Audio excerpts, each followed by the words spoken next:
Hello there, Bruce McGlenn with Human Nature Hunting. We're talking about ammo, cartridges, calibers, ballistics here, how to make sense of all the different options and variations and opinions out there. Most of the hunting in North America is going to be with rifle cartridges.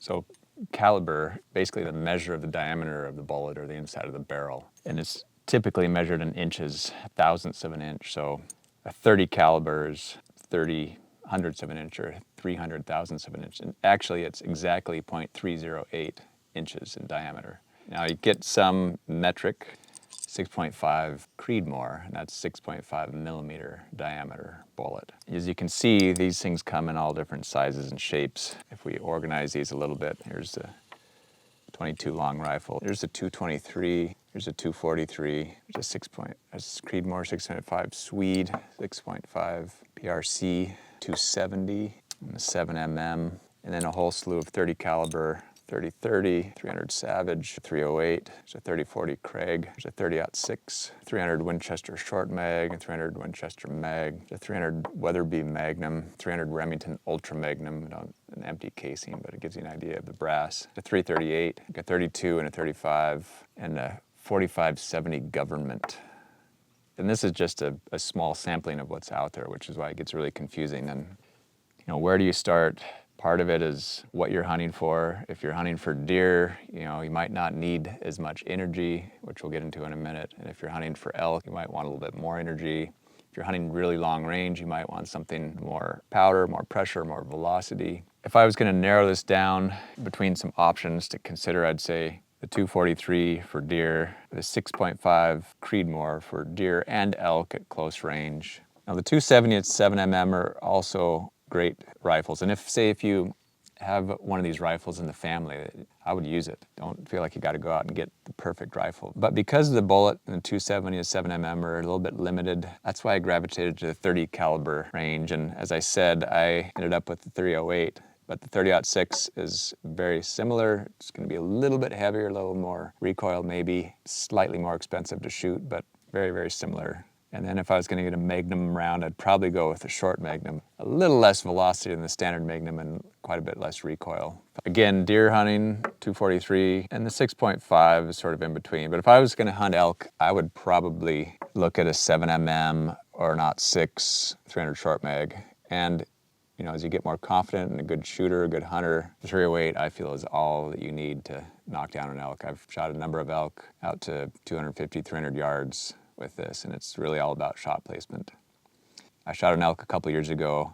I noticed there was a hole through both hamstring muscles, like someone had shot at it from either a long distance or with a big caliber rifle. And I'm guessing, but say they were shooting a big Magnum round at maybe too far a distance or whatever, it didn't do the job. And then you come in with a much lighter round and put it right where you want it in the pump house, and that's going to be a lethal shot. So again, shot placement is by far the most important thing.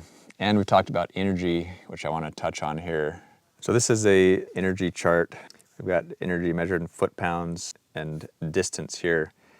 And as you can see, the energy drops. And again, energy is a factor of mass and velocity. So what's happening is the velocity is slowing down, so the energy is getting less out at further distance. And as a rule of thumb, you want at least 1,500 foot-pounds to kill an elk efficiently, and say 1,000 foot-pounds to kill a deer. And you can see that these central cartridges that I talked about earlier, that I've run through calculations here, all exceed that minimum out to at least 150 yards. This blue is a 243. You can see it's the lowest of the energy, and it carries 1,000 foot-pound minimum out to 400 yards, so that's why it's an ideal deer cartridge, but not so much for elk. It'll still kill an elk, but it's just, you'd have a little less factor of safety. As you get into these, the 25-06 and the 308s, 270s, 30-06s are all banded together in here, and these are the Magnum loads. This is the 7mm Rem mag and 300 short mag and 300 mag. But again, it's kind of splitting hairs. It's not a big difference. If you're going to keep your shot to 2 to 300 yards, pretty much all of these central cartridges I mentioned earlier are going to do the job. And so when we're talking about energy and foot-pounds, you know, what does that mean and how do you even know? And that's most boxes of ammo will have, you know, maybe on the front that says 150 grain bullet, muzzle velocity of 25 feet per second, and resulting energy. And then they should have a chart on the back. This shows you what the energy drop and velocity is of 0, 50 yards, 100 yards, 152 up to 300 yards. Similar with a different manufacturer. This is a little hotter ammo because this has a muzzle velocity of 26.25 for 150 grain 308.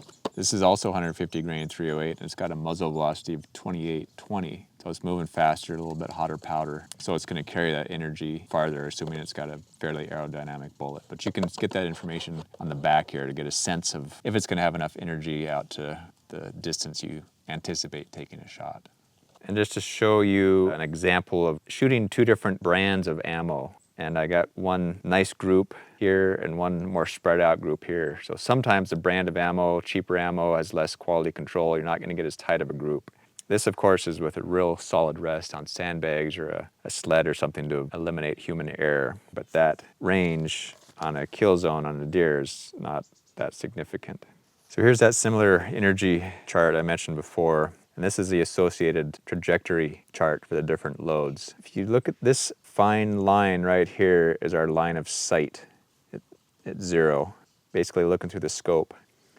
And this is our trajectory. The bullet comes out about 1.5 inches below our line of sight because the scope is above the barrel, and it's aimed up slightly. It comes up, crosses our line of sight, and sort of peaks and then starts dropping. You can see there's not a lot of difference here between out to 250, 300 yards. But if you're shooting 400, 500, 600 yards, you might have a difference of up to 2 feet depending on which cartridge you're shooting. So that's, if you get into long range shooting, then it's more critical to think about that, or at least know your ballistics so you know how far to compensate.